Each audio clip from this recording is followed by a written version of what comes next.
Violent protests broke out in Kashmir today after a local girl claimed she was raped by 2 army personnel. The case could reverse months of calm in the valley, especially if the army's hand in the rape is established. The commanding officer of 15 Corps denied the army was involved, but later said an investigation was underway.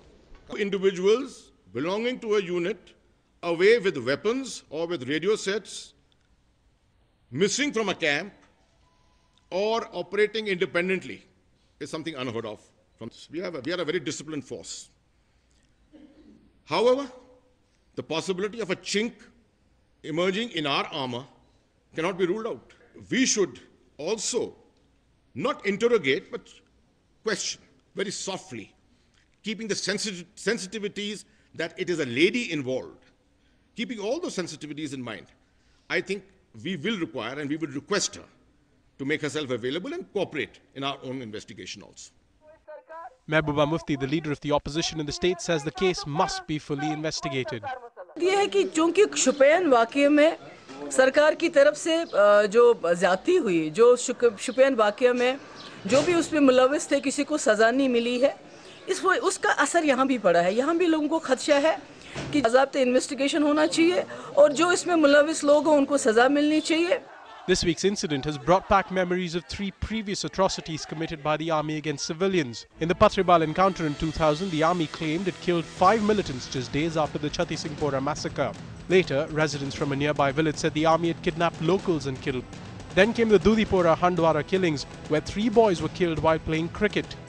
Following an investigation, the army relieved a colonel of his command, but no further action was taken. Then came last year's Machil encounter, where the army claimed it killed 3 militants in Kupwara district. The dead men were later revealed to be locals after an investigation. Following this, the army relieved a colonel of command and suspended a major. Parvez Imroz, a human rights activist in the valley, says the army is reluctant to take stronger action because it fears demoralizing its personnel.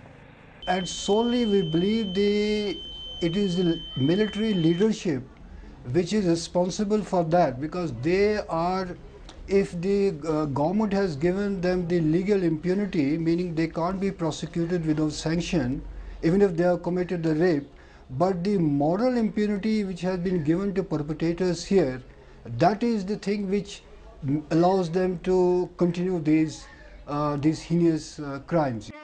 Jammu and Kashmir's Chief Minister Omar Abdullah has warned that if army men are found guilty, strict action will be taken, AFSPA notwithstanding. He said, and I quote, "The size of the army unit in the area is less than 20, so identification parades won't be a problem. The guilty won't be spared, either AFSPA or no AFSPA." As Kulgam continues to simmer, authorities are hard-pressed into completing 2 important things at the earliest.